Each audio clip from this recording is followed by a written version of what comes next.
Bem-Estar e Movimento. Apresentação: Márcio Atala. Olá, ouvintes da CBN. O Bem-Estar e Movimento de hoje fala sobre a primeira infância. Não só os primeiros 5 anos de vida, mas a gestação, a pré-concepção, enfim.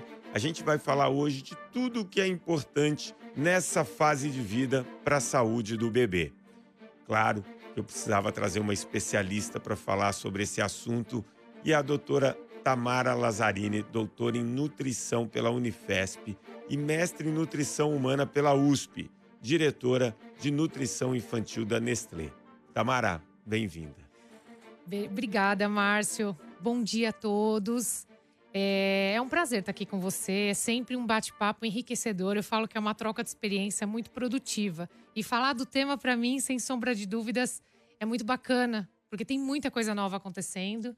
E eu acho que é esse ponto importante para a gente começar a falar. Eu acho que, além de ter muita coisa importante para falar, acho que tem muita coisa que as pessoas não sabem, né? Então, vai ser super importante para as pessoas aqui entenderem e se informar sobre o assunto. Antes disso,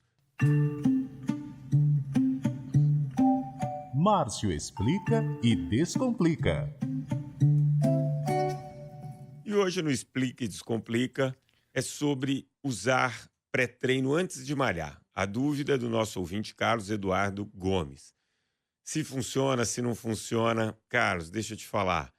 Eu nunca recomendo esses pré-treinos, principalmente a base de cafeína, guaraná, enfim, outros produtos que acabam acelerando um pouco o batimento cardíaco. Se você tiver uma boa alimentação e principalmente tiver dormido bem, você vai conseguir um ótimo rendimento no seu treino. Eventualmente, naquele dia que você dormiu mal, que você está menos disposto, que você vai fazer um treino um pouco mais intenso, se pontualmente você ingerir algum desses pré-treinos, ok. Mas fazer uso contínuo não recomendo. Nada melhor do que uma boa alimentação e boas noites de sono. Você também, nosso ouvinte, pode participar do Bem-Estar em Movimento. É fácil, só mandar um e-mail para bemestar@cbn.com.br. Mande suas dúvidas. E agora vamos falar com a doutora Tamara sobre a primeira infância. Tamara, explica para mim o que são esses 2.200 dias. Não são só os 5 primeiros anos de vida. Exatamente, Márcio. Não é um número cabalístico, é realmente um número cheio de significado. Pelas contas, os 2.200 dias, ele inclui os 3 meses que antecedem a gestação, que seria a pré-concepção, a concepção de 9 meses, né, a gestação toda, e o período do nascimento até os 5 anos de idade. Este período, ele tem um porquê desse cuidado. Os 2.200 dias, eles eram os antigos primeiros 1.000 dias, onde todo mundo levantou a bandeira. Hillary Clinton, lá na fundação, também levantou. E eram realmente considerados desde da gestação até os 2 anos de idade. E a gente começou a ver que a ciência, assim como o bem-estar em movimento, ela está em movimento. E esse movimento é muito importante. A gente tem que acompanhar o que está acontecendo na ciência, os avanços, o porquê a gente pode interferir e influenciar positivamente no futuro do ser humano. Tá, e o que me chama a atenção, eu até imagino, né? Claro que o que tem na gestação vai influir. Os 5 primeiros anos são fundamentais, né? Quando a gente fala na saúde não só da criança, mas como adulto. Mas e esses 3 primeiros meses antes da gestação? Me explica. Vamos lá. Antes a gente focava muito na questão na mulher. Primeiro ponto era a mulher focado em ácido fólico. Então, ácido fólico, que ajudava na formação do tubo neural do bebê. Hoje não. O foco já ampliou-se. Então, muitos pais, o homem e a mulher, que são genitores, que vão gerir essa criança, eles vão procurar um apoio e uma orientação sobre estilo de vida, alimentação, o que pode melhorar. A gente tem hoje combinações como vitaminas, vitamina E, a gente começa a melhorar essa questão mais hormonal. A gente tem, além do ácido fólico, probióticos, tudo que você influencia na sua microbiota intestinal para estar com uma imunidade mais saudável. E aí, não só o entorno da alimentação, todo o entorno do estilo de vida. Então, o tabagismo, o excesso de peso, o álcool, tudo isso sendo evitado para ambos genitores, não só para a mãe. Então, a responsabilidade já começa a ser dividida e a gente começa a influenciar positivamente na gestação. Agora, a gestação em si, ela tem, obviamente, muito mais influência dos hábitos, do estilo de vida da mãe do que do pai. E aí, em cima da atividade física, a gente sabe que isso é importante para o futuro bebê. Mas e na alimentação? A alimentação da mamãe ali, quando está na gestação, ela vai interferir em que medida na saúde do bebê? Ela vai interferir 100%, Márcio.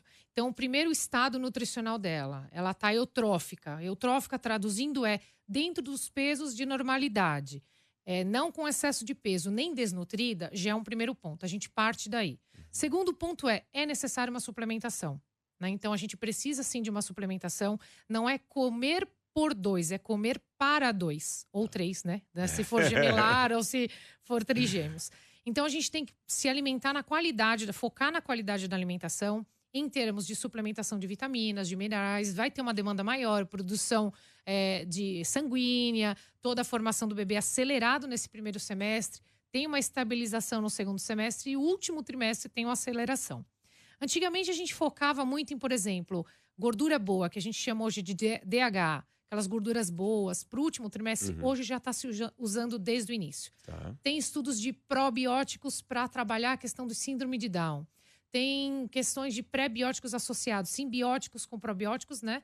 Para que se a microbiota, esse intestino esteja muito bem funcionante. Questão da fibra para também funcionar. Ingestão de líquido. A ingestão hídrica ela é fundamental. E hídrica, quando a gente diz água, né? Pode tomar um suco, um chá com controle? Sim, com certeza. A cafeína tem sido liberada 1 ou 2 porções. Então, muito controlada. Alguns tabus e mitos antigos caíram e novas oportunidades de suplementação nutricional acompanhada por um nutricionista, pelo profissional que está orientando essa gestante, é fundamental. Tem se evoluído nesse sentido. E como você disse, neste momento, aí sim a responsabilidade ela é transferida para a mãe porque ela também tem um preparo também da amamentação em relação a isso assim que o bebê nasce. Aí é que eu ia chegar, na amamentação. Tem muito mito, né, em relação à alimentação com a amamentação. O Sim. que é verdade? O que é mentira? Quer dizer, ah, já ouvi, por exemplo, que a mãe ingerindo álcool, se o bebê ingerir, também pode. Enfim, tem muita história aí, mas a amamentação, sem dúvida nenhuma, ela é fundamental. Até quanto tempo é recomendado de amamentação e como a alimentação dessa mãe interfere na qualidade da amamentação?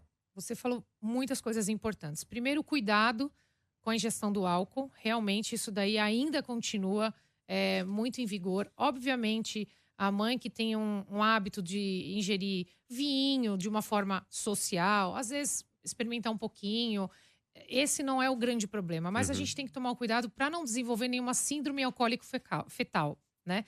Que é desde a mesma gestação ou durante a amamentação. Amamentou, não é para ingerir álcool mesmo. A gente começa na amamentação, a gente diz que a primeira grande hora lá dentro da sala de parto, a pega do bebê é fundamental.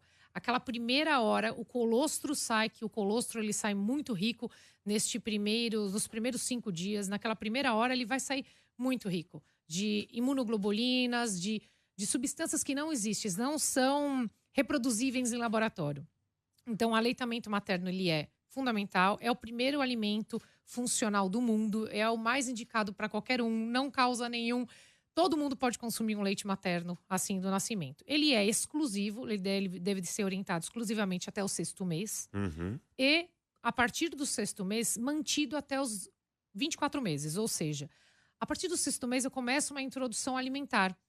E aí eu vou acompanhando juntamente com o aleitamento materno até os 24 meses ou mais. Essa é a recomendação da Organização Mundial da Saúde, da Sociedade Brasileira de Pediatria no Brasil. Então, nós também seguimos isso daí. É o ideal para que você mantenha e estabeleça essa criança para um bom desenvolvimento de imunidade. Existem estudos enormes de corte, Márcio, do Sul, do professor César Victora, que tem lá de Pelotas, conduzindo, mostrando os benefícios no futuro, de 20 anos depois, na influência do QI, né, do coeficiente de inteligência. E porque eram crianças amamentadas, né? Quanto mais tempo amamentada, mais benefícios são colhidos no futuro. Vamos lá. E se eventualmente a criança não consegue fazer ter uma amamentação? existe algum tipo de suplemento, algum tipo de alimento que se aproxime do aleitamento materno? Sim, a gente tem hoje substitutos do leite materno, mas eles devem ser estritamente recomendados por um pediatra, né? Adaptados para aquela realidade Uhum, daquela mãe, aquela situação, o período, toda a quantidade, indicação. E eles são regidos e orquestrados, baseados nas regulamentações de substitutos de leite materno, do Códex Alimentários. Aqui no Brasil, a gente tem o registro da Anvisa, onde regulamenta toda a existência desses substitutos de leite materno que nós chamamos de fórmulas infantis. tá. E aí tem das mais variadas, né? O leite materno, em relação, por exemplo, ao leite normal, tem uma diferença em relação a proteínas? Sim, brutal.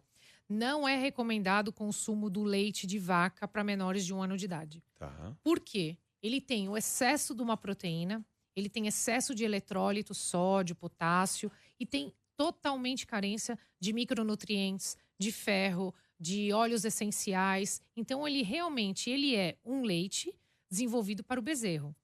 Então, as necessidades, como a gente até faz umas analogias em congressos, né? A gente coloca o leite da vaca para o bezerro. E o que ele faz, o leite? Ele tem muita proteína, ele faz crescer. Assim, as suas Uhum, recomendações, uhum. quando você diz em relação à proteína, hipertrofia muscular. Mais ou menos assim. Então, o desenvolvimento do corpo do animal ele é muito maior em detrimento do seu cérebro. No caso da criança, é o contrário. A gente precisa desenvolver muito mais o cérebro, então tem que ter os nutrientes necessários para que o cérebro se desenvolva rapidamente. A gente vê aquela criança pequenininha, nossa, tem só a cabeça e o corpinho pequenininho. E o crescimento corporal vai acontecendo proporcionalmente de acordo com as necessidades de cada faixinha etária da criança, né? E aí vai de encontro à sua resposta anterior, quando fala de estudos que mostram, 20 anos depois, um QI na média Exatamente. superior naquelas crianças que tiveram o aleitamento materno. Exatamente, Márcio, com certeza. E o que as alternativas alimentares hoje buscam é se espelhar um pouco no leite materno para que essas crianças que não puderam por algum motivo, e aí por motivos de doença, por perda de mãe, Uhum. acontece isso, existem alternativas também, além dessas fórmulas, que são os leites que vêm do banco de leite humano. Eu não sei se você sabe, esse é um título de curiosidade. O Brasil é o maior exemplo de rede de banco de leite humano no mundo, especialmente na região ibérica, América Uhum. Latina. O Brasil ele serve realmente de benchmark. A gente tem mais de 216 bancos de leite humano, ou seja, existem alternativas, né? Ativos. Estímulos que a gente possa ter a melhor nutrição para esse bebezinho até aí esse início de jornada de vida. Ótimo, chegamos aos 2 anos. Ai, E aí? O que que muda? Como que faz? Dos 2 aos 5 é igual? Tem alguma divisão entre os 2 aos 5 anos em relação à alimentação? a gente começa, as crianças começam a ter um momento de outras necessidades. Então, existe uma necessidade mais dos desenvolvimentos que a gente conversa bastante, né, Márcio, em relação à atividade. Então, ele vai demandar um pouco mais de energia. Então, ele precisa se alimentar, né? E aí a diferença é que tipo de alimento eu estou ofertando para essa criança? Líquido, que possa contribuir. É crucial nessa fase a oferta de alimentos saudáveis que não sejam hipercalóricos. Então, a gente quer fornecer energia, mas que não sejam muito calóricos a ponto da criança ganhar peso, mas que eles sejam nutricionalmente balanceados. A necessidade de uma coordenação motora maior, essas habilidades que você diz, né, em relação Uhum.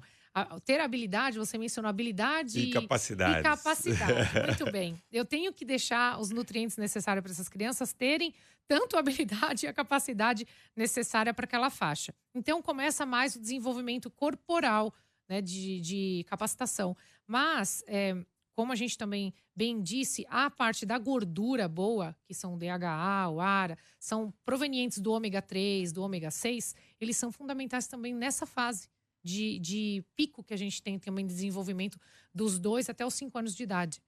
Excelente. Bom, a gente falou bastante aqui desse período, desse tipo de alimentação, o que que é importante. E claro que o estilo de vida, ele vai um pouco além, vai bastante além da alimentação. A gente fala muito da questão da atividade física. As crianças hoje, elas têm se movimentado muito pouco, né? Eh, Na minha geração, a gente não tinha tela. Então, era muito mais... As brincadeiras eram muito mais corporais. E aí você desenvolvia uma série de habilidades, melhorava as capacidades, que a gente já nasce com elas, enfim. E tudo isso nesses 2.200 dias, mas principalmente depois que a gente nasce, né? É, isso é muito importante. O que acontece quando essa criança fica muito tempo na tela e não desenvolve isso? Ela acaba, um desses efeitos é aumentando o peso, porque ela não tem o gasto calórico. Como que esse excesso de peso pode ser prejudicial nessa fase? Márcio, você tocou num ponto muito importante. A criança exposta na tela, hoje a Sociedade de Pediatria tem publicado muito material interessante que ele fala dessa questão do peso, do excesso de peso, porque ele fica inativo e ele está lá fixado, comendo compulsivamente sem ver o que come, da questão da miopia. Então, as crianças estão tendo problema de visão precoce pela essa Precocemente. exposição. Isso é muito prejudicial, porque a gente tem um desenvolvimento dessas células adiposas nesse primeiro momento, a gente tem picos, né, durante a vida, bem você fala já sobre isso. Esses picos, onde a gente tem o desenvolvimento dessas células, elas aumentam de número, né? Então, elas têm uma hiperplasia de células gordurosas. E eu, quanto mais, falando grosseiramente aqui, bexiguinhas sendo formadas, essas bexiguinhas estão vazias, elas vão se enchendo e quando se enche, formam novas bexiguinhas e a gente vai seguindo. A partir do momento que eu formei o número de células adiposas, eu não reduzo esse número de células adiposas, elas estão estabelecidas.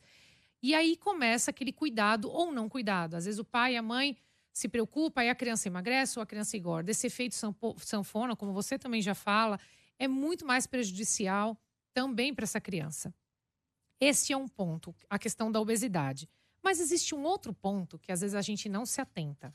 Porque quando a gente vê a obesidade, a gente está olhando ali. Ela está sendo vista e a gente consegue... Olha, ele está gordinho, tá alguma coisa, não tá legal. Mas tem aquele com a fome oculta, a criança que não come, que ela tá ali exposta na tela. Ela não faz atividade física, ela é sedentária. Mas ela também não come. E ela não engorda. E aí você acha que tá tudo bem, ele tá magrinho, mas eu não consigo ver que tem algum comprometimento de nutrição. E aí eu começo a sofrer os impactos. A dificuldade de aprendizagem. Às vezes a gente sempre está atrelando a isso. Ele tem um desvio de atenção. Pode ser que também é um outro ponto que se desenvolva com aquela exposição da tela.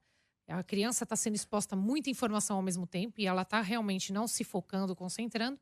Mas também a gente leva essa criança a um cuidado que a gente não está enxergando. A falta da nutrição adequada, que ela não está sendo vista por um peso, que visualmente eu vejo com você, mas ela é medida por parâmetros bioquímicos. Então, uma análise sanguínea, e muitas vezes os pais, não, tá tudo bem, ele tá magrinho, ele come menos mesmo, e esse é um cuidado que tem que ter. Então, hoje a gente tem que ter dois cuidados. O que você bem mencionou, que é o mais visível, que a gente pode identificar, que seria o excesso do peso infantil, que aí tem todas as complicações de hipertensão, diabetes, e a gente tem visto isso, um número absurdamente grande em menores de 5 anos de idade, com diabetes, hipertensão infantil. E a gente tem um lado da não nutrição, da nutrição não apropriada, onde a criança vai ter um comprometimento no desenvolvimento muscular, esquelético e no comprometimento do desenvolvimento intelectual também, cognitivo. A alimentação ela vai ser extremamente importante, a gente falou. A gente sempre fala muito da questão da atividade física, é um pouco preocupante, porque o Brasil vai batendo recordes aí de sedentarismo infantil, e fala muito da tela, né? Dessa exposição à tela. Quando a gente junta todas essas coisas, a gente não pode fugir da tal da rotina. O quão importante é essa rotina, né? Porque hoje é muito fácil, né? Ficar comentando. Olha, ser comentarista é uma delícia. Mas as pessoas acabam se sentindo um pouco culpadas de colocar regra, de limitar tempo. Mas isso faz parte da educação dos limites, né? Se a gente não coloca limites, imagina o que é a vida sem limites. Com certeza. Então, a rotina ela é fundamental para a gente melhorar todos esses pilares do estilo de vida, não? Com certeza. Márcio, outro ponto muito importante. A rotina até para alimentação. Quando eu estabeleço uma rotina na minha alimentação, eu tenho uma rotina, inclusive, do meu trânsito intestinal. E às vezes a gente acha que isso não é importante na infância, é muito importante. A gente já começar a estabelecer rotina. Horário da alimentação, a qualidade de como essa criança se alimenta. Porque às vezes, como você está bem dizendo da tela, eu coloco a criança, toma café, almoça, totalmente exposta à tela. Ela não consegue se alimentar ou prestar atenção no alimento, interagir com o alimento, que é fundamental, começar a aceitar, descobrir novos sabores, aromas e cores. Porque ela está exposta a um desenho ou a qualquer outra atividade, seja videogame, enfim, isso é muito importante. Estabelecimento de uma rotina e a forma de como a gente faz essa rotina. Essa alimentação, como eu disse, para poder ter um estabelecimento de um funcionamento do organismo como um todo, a evacuação e mesmo estabelecer períodos, a gente tem que ter isso daí. E o ponto é o final do dia, né? Aquela exposição onde a gente tem que parar realmente, chega de tela, a gente vai diminuindo essa tela para que ele tenha uma boa higiene do sono. Isso também é fundamental. As crianças hoje estão dormindo muito pouco tempo.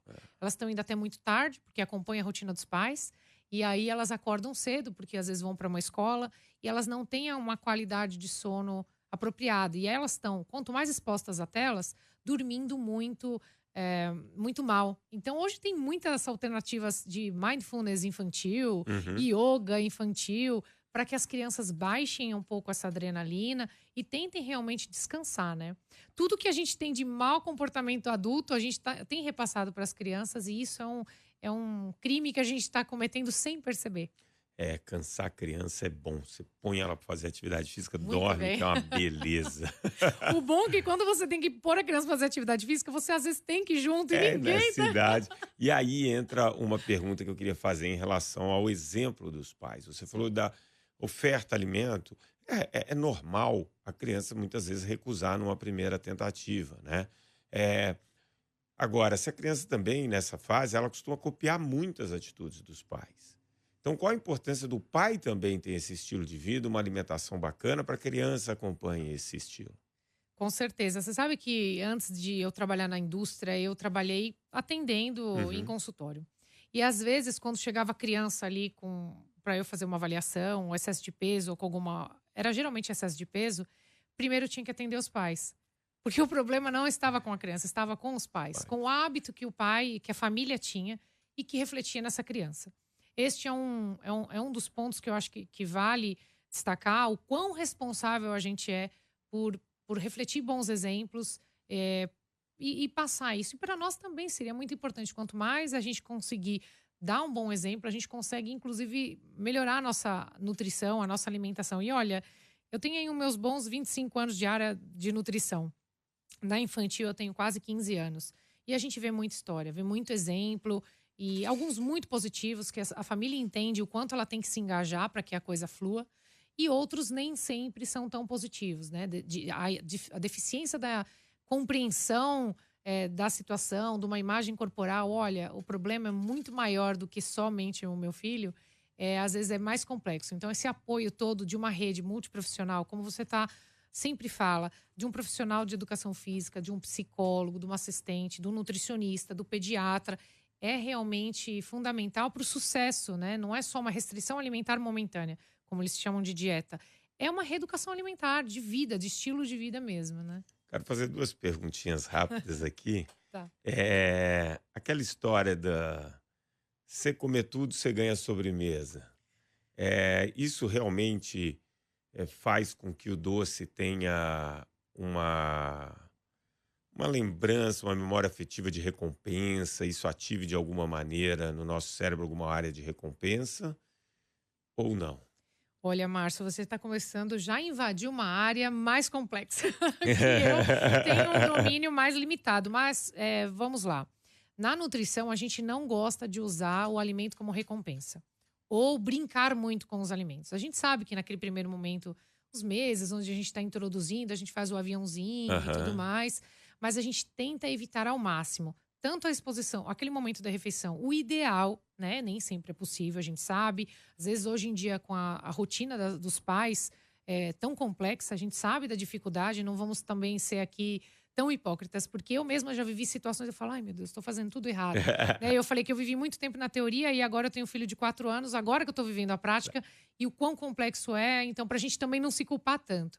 Mas aquele cuidado de sempre atrelar, e geralmente é a sobremesa, chocolate, como recompensa, olha, coma tudo e você ganha, realmente desenvolve esse mecanismo que você disse, que nem sempre é o melhor mecanismo. Então eu falo assim, olha, vamos estabelecer uma regrinha aqui, durante a semana, ou durante tal dia, ou uma vez por dia, e aí um estabelecimento de um combinado. E a gente sempre fala, o combinado não sai caro. Se a gente combina e a criança começa a entender que, Uhum. olha, não é meu dia, não é meu momento, ele começa a perceber que o quão importante a alimentação seguir como você bem Aham. mencionou, uma rotina, ter uma sequência para que ela seja mais apropriada, né? E a quantidade? Porque também Muito tem a bem. questão da quantidade, né? Assim, tem que comer tudo, tem que limpar o prato, né? Ó, E às vezes o prato tem uma quantidade de alimento maior, enfim, como que a exatamente. gente. Você são pontos muito legais que você tem mencionado e a gente eu passei muito por isso. Minha mãe, enquanto não acabasse com o que tinha no prato,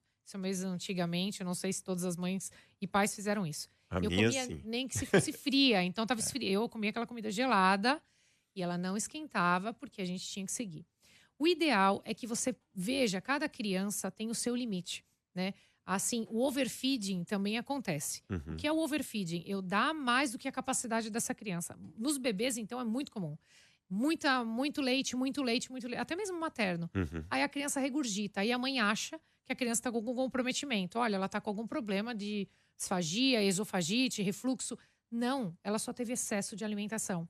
Então, a gente também tem que respeitar os limites das crianças, sempre a partir do princípio de colocar uma quantidade e ter a percepção, a boa noção de que aquela quantidade é para uma criança de 5 anos. Uma criança de 5 anos, ela tem um estômago 5 vezes menor do que um adulto. Então, pensa, É, teria teoricamente que ser uma porção, estou sendo uma conta bem grosseira, bem. 5 vezes menor do que a do adulto, para aquela criança ter. E quanto mais colorido, diversificado o alimento, o prato, a refeição, isso sim é o melhor, porque ele vai ter mais valor nutricional agregado. Ótimo. Bom, agora a gente caminhando aqui para o final, tem mais uma vinheta. O programa aqui é chique, Tamara. Ai, demais, eu tô adorando fazer isso. 3 dicas para levar para casa.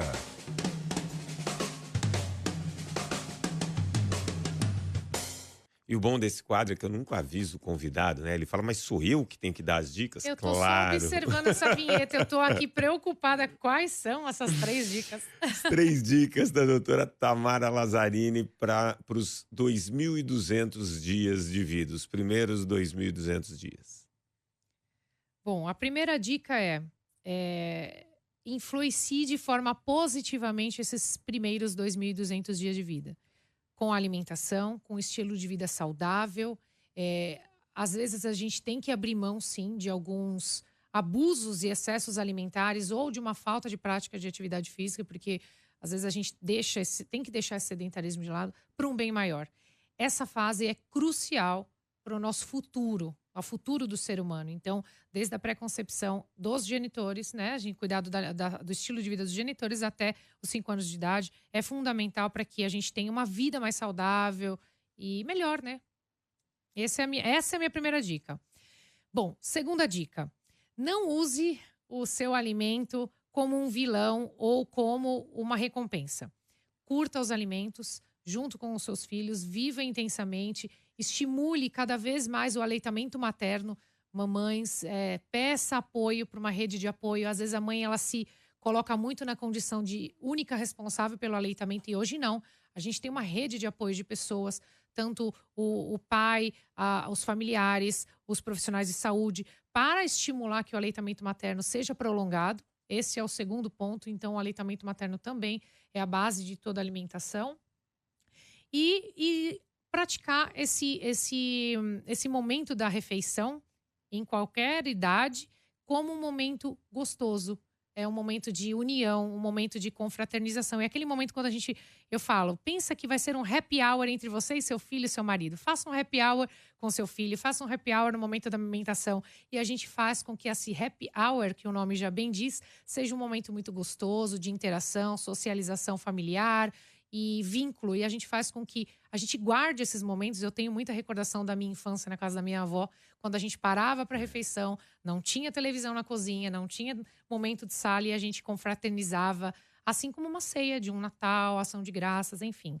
Curta o momento da alimentação em família. Excelente, excelentes dicas, excelente esse papo, Tamara. Eu quero agradecer muito, porque são informações para esses 2.200 dias, mas que vão influenciar todos os outros dias das nossas vidas. Então é muito importante. Super obrigado. O Bem-Estar em Movimento de hoje fica por aqui. Se você gostou do nosso papo, compartilhe com seus amigos, baixe agora mesmo e ouça o podcast que já está disponível em todas as plataformas de áudio e no aplicativo da CBN. O programa de hoje teve a produção da Joana Cafuri, do Bruno Teixeira, a edição do Rafael Furugem e os trabalhos técnicos da Débora Gonçalves e Fernando Paz. Bom fim de semana, grande abraço a todos. Bem-Estar e Movimento. Apresentação: Márcio Atala.